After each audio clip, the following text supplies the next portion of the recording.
ओम नमो भगवते वासुदेवाय। श्रीमद् भगवद गीता दूसरा अध्याय। संजय ने कहा, हे धृतराष्ट्र। तब श्री कृष्ण व्याकुल चित्त अर्जुन से बोले, हे अर्जुन, अनर्थ के सेवन करने योग्य अपयश कारक मोह इस समय तुम्हारे मन में कहाँ से आया? तुम कायर मत बनो, यह शोभा नहीं देता। तुम हृदय की दुर्बलता को त्याग कर युद्ध के निमित्त खड़े हो जाओ। अर्जुन ने कहा, हे मधुसूदन, मैं रण में पूज्य भीष्म और द्रोणाचार्य के ऊपर बाण प्रहार करके कैसे युद्ध करूं? गुरुजनों को मारकर उनके रक्त से सने भोगों को कैसे भोगूंगा? हम नहीं जानते कि संग्राम में हम दोनों में से कौन जीतेगा। यदि हम जान भी लें तो भी जिनको मार करके हम जीवित रहना नहीं चाहते, वही धृतराष्ट्र के पुत्र हमारे सामने प्रस्तुत हैं। मैं आपसे पूछता हूँ, जिससे निश्चय करके मेरा भला हो वह मुझे समझाकर कहिए, क्योंकि मैं आपका शिष्य हूँ। मुझे शिक्षा दीजिए। मुझे पृथ्वी का निष्कंटक राज्य मिल जाए और देवताओं का भी आधिपत्य मिल जाए तो भी ऐसा कोई उपाय नहीं दिखता कि मेरी इंद्रियों के शोक को दूर कर सके। हे गोविंद, मैं युद्ध नहीं करूँगा। यह कहकर अर्जुन चुप हो गया। संजय बोला, हे राजन, दोनों सेनाओं के मध्य में खिन्न होकर बैठे अर्जुन से श्री कृष्ण ने ये वचन कहे, हे अर्जुन, जिसके लिए शोक नहीं करना चाहिए तो उसके लिए शोक करता है, और पंडितों के से वचन तो कहता है, परंतु पंडित लोग न मरों का शोक करते हैं न जीवितों का शोक करते हैं। यह बात असंभव है कि मैं पहले न था, तुम न थे और ये राजा भी न थे, इसके बाद नहीं रहेंगे। जैसे देहधारियों की इस देह की लड़कपन, जवानी, बुढ़ापा ये अवस्थाएं होती हैं, तैसे ही मृत्यु के बाद दूसरी देह भी होती है। इसीलिए पंडित लोग मोक्ष को प्राप्त नहीं होते। हे नरश्रेष्ठ, सुख दुख को समान मानने वाले जिस वीर पुरुष को ये बाह्य पदार्थ क्लेश नहीं देते, वह मोक्ष पाने का अधिकारी है। असत वस्तु का तो अस्तित्व नहीं है और सम का अभाव नहीं है। इस प्रकार इन दोनों को ही तत्वज्ञानी पुरुषों ने देखा है। जिससे सारा संसार व्याप्त है, उसको अविनाशी जानो, क्योंकि इस नाश रहित आत्मा का विनाश करने में कोई समर्थ नहीं है। अतएव हे भारत, तुम युद्ध करो।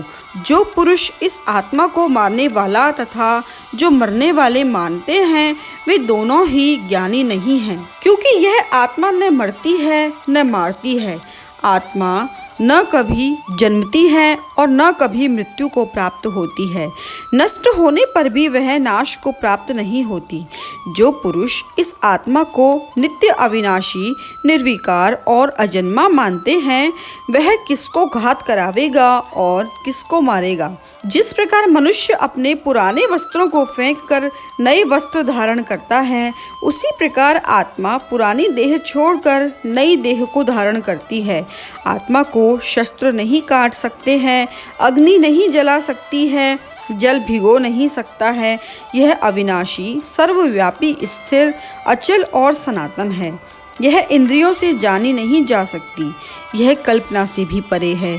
इसीलिए ऐसा जानते हुए तुम्हें शोक करना उचित नहीं है। हे महाबाहो, यदि तुम इस आत्मा को नित्य जन्म लेने और नित्य मरने वाली मानते हो तो भी तुमको शोक नहीं करना चाहिए, क्योंकि जो जन्मा है उसकी मृत्यु और जिसकी मृत्यु हुई है उसका जन्म निश्चय है। अतएव जो बात अनिवार्य है उसके लिए सोच करना व्यर्थ है। जन्म लेने से पहले क्या था किसी को नहीं मालूम, फिर मरने के पीछे क्या होगा कोई नहीं जानता। ऐसी दशा में किस बात का सोच करना तुमको उचित है? इस कारण सब प्राणियों के विषय में तुमको सोच करना उचित नहीं है। अपने धर्म को भी सोचकर तुमको घबराना उचित नहीं है, क्योंकि क्षत्रिय को धर्म पूर्वक युद्ध से और कुछ भला करने वाला नहीं है। हे पार्थ, बिना इच्छा किए स्वर्ग का द्वार रूप यह युद्ध तुमको स्वतः प्राप्त हुआ है। यदि तुम अपने धर्म के अनुसार इस संग्राम को न करोगे तो अपना धर्म और बड़ाई खो बैठोगे। सब लोग सदा तुम्हारी अपकीर्ति करेंगे और प्रतिष्ठा वाले पुरुषों के लिए अपयश का होना मृत्यु से भी बढ़कर है।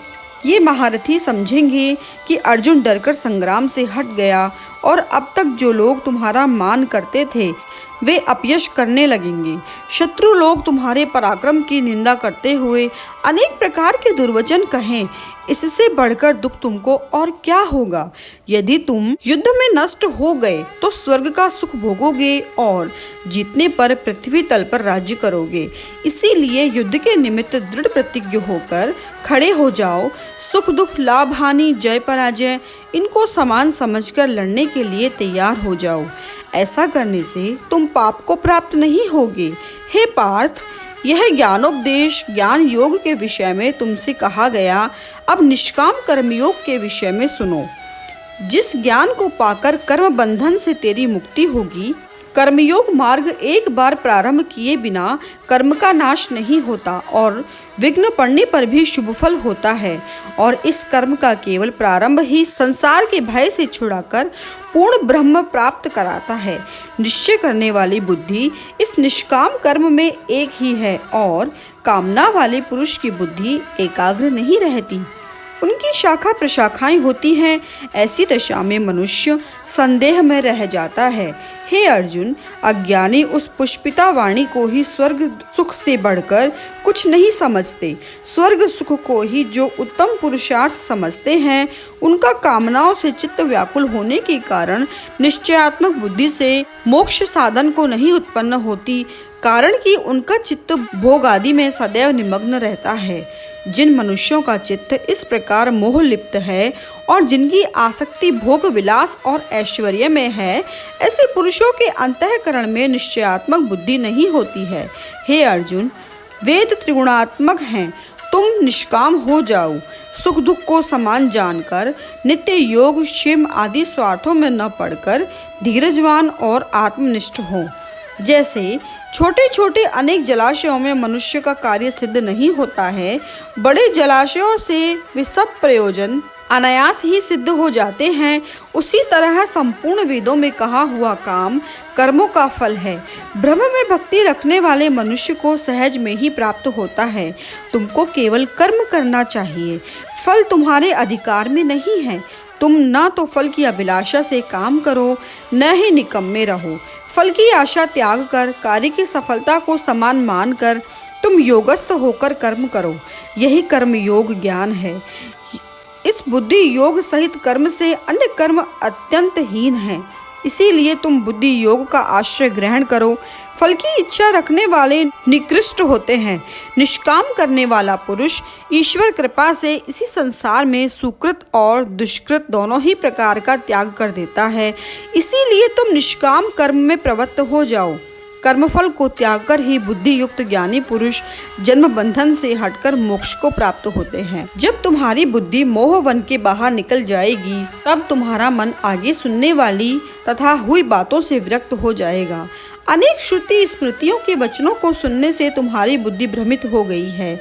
जिस समय वह निश्चल होकर आत्मा में स्थित होगी, तभी तुमको तत्वज्ञान प्राप्त होगा।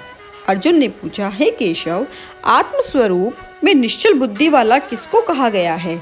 उसके लक्षण क्या है? श्री कृष्ण भगवान बोले, हे अर्जुन, जो महापुरुष मन की सब कामनाओं को त्याग देता है और अपने आप ही में प्रसन्न रहता है, उसको निश्चल बुद्धि कहते हैं। दुख में किसके मन को खेद नहीं होता और सुख में किसको आसक्ति नहीं होती, और प्रीति भय क्रोध जिसके जाते रहते हैं, वह महात्मा स्थिर बुद्धि वाला मुनि कहलाता है। जो शुभ पदार्थ होने से हर्ष नहीं करता, अशुभ से अप्रसन्न नहीं होता, उसी को स्थिर बुद्धि वाला जानना चाहिए। जैसे कछुआ अपने अंगों को सिकोड़ लेता है, उसी तरह जो पुरुष अपनी इंद्रियों को विषयों से हटाता है, उसी की बुद्धि स्थिर जाननी चाहिए। निराहारी पुरुष के विषय घट जाते हैं, परंतु विषयों में उसकी चाह बनी रहती है। पर ब्रह्म का अनुभव होने पर भी चाह घट जाती है। हे अर्जुन, मोक्ष में प्रत्यक्ष करने वाले विद्वान व्यक्ति को भी प्रबल इंद्रिय बलात्कार से उसके मन को जीत लेती है। इसीलिए सब इंद्रियों को विषयों से रोक मेरे विषय में तत्पर हो जावे। जिसने इंद्रियों को वश में कर लिया है, उसी की बुद्धि निश्चल है। जो पुरुष विषयों के ध्यान में रहता है, उसी की प्राप्ति हो जाती है। प्राप्ति होने से कामना होती है, इच्छा के न पूर्ण होने से क्रोध की उत्पत्ति होती है, क्रोध से अविवेक होता है, अविवेक से स्मरण शक्ति नष्ट हो जाती है, स्मरण शक्ति के नाश होने से बुद्धि का क्षय होता है, जिसकी बुद्धि का नाश हुआ है वह विनाश को प्राप्त हो जाता है। जो पुरुष राग द्वेष से रहित हो अपने मन को वश में रखता है वही शांति को प्राप्त होता है। शांति मिलने पर सब दुखों का नाश हो जाता है। प्रसन्न चित्त वाले की बुद्धि निश्चल होती है। जो पुरुष योग युक्त नहीं है उसकी निश्चल बुद्धि उत्पन्न नहीं होती। ईश्वर में भावना नहीं होती। भावना के न होने से शांति प्राप्त नहीं होती। अशांत को सुख कहाँ से मिलेगा?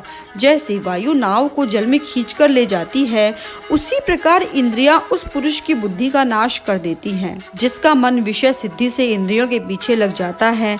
इस कारण हे महाबाहो, जिसने इंद्रियों को विषयों से सर्वथा रोक रखा है उसी की बुद्धि स्थिर है। जो सब प्राणियों की रात है उसमें संयमी जागता रहता है, और प्राणी मात्र जिस समय जागते हैं मुनिजनों की वह रात्रि है। जल से भरे हुए समुद्र में और नदियों का जल भरने से भी वह अपनी मर्यादा पर रहता है।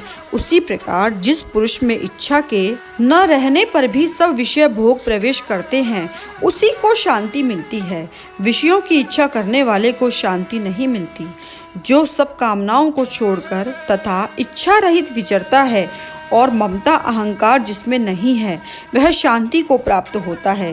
हे पार्थ, ब्रह्म स्थिति यही है।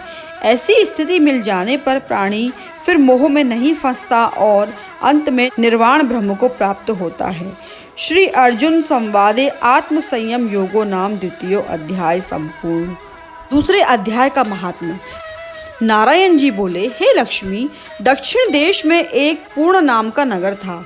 वहाँ एक देव सुशर्मा धनवान रहता था। वह साधु सेवा करता था। जब संत सेवा करते बहुत दिन बीत गए तब एक बाल नामक ब्रह्मचारी आया। उसने बहुत सेवा करी और विनय करी। हे संत जी, मुझे कृपा कर श्री नारायण के पाने का ज्ञानोपदेश करो, जिससे मेरे जीवन का कल्याण और मुक्ति होवे। तब ब्रह्मचारी ने कहा, मैं तुझे गीता जी के दूसरे अध्याय का पाठ सुनाता हूँ। उसके सुनने से तेरा कल्याण होगा, सो तू श्रवण कर। एक अयाली वन में बकरियां चराता था और वहाँ मैं भजन करता था। एक दिन रात को अयाली बकरियां लेकर घर को चला। मार्ग में एक सिंह बैठा था। एक बकरी सबसे आगे चलती हुई आती देखकर शेर भाग गया। तब अयाली यह आश्चर्य देखकर बड़ा चकित हुआ और मैं वहाँ आ खड़ा हुआ। उस चरवाहे ने मुझे कहा, मैंने यह आश्चर्य देखा कि बकरी को शेर देखकर डर से भाग गया। तुम त्रिकालज्ञ हो, यह वृत्तांत मुझे कह सुनाओ। संत ने कहा, हे अयाली, मैं तुझे एक पिछली वार्ता सुनाता हूँ। यह बकरी पिछले जन्म में एक डायन थी।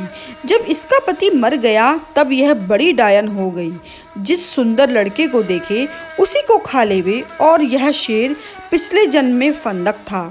वह पक्षी पकड़ने के लिए वन को गया और डायन भी वन को गई। वहाँ डायन ने उस फंदक को खा लिया। अब वही फंदक शेर हुआ और वह डायन बकरी हुई। शेर को पिछले जन्म की खबर है, इसीलिए बकरी को देखकर शेर ने जाना कि अब भी तुझे खाने आई है। तब अयाली ने कहा, मैं पिछले जन्म में कौन था? तब संत ने कहा, तू पिछले जन्म में चांडाल था। अयाली ने कहा, हे ब्रह्मचारी जी, ऐसा कोई उपाय भी है जिससे हम तीनों ही इस अधम देह से छूटे? तब संत जी ने कहा, हम तुम तीनों का उद्धार करते हैं। ये कहकर संत जी ने गीता जी के अक्षर सुनाए।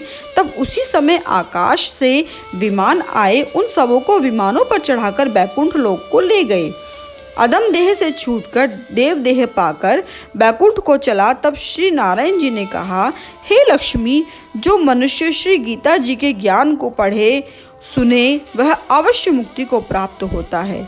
ओम नमो भगवते वासुदेवाय।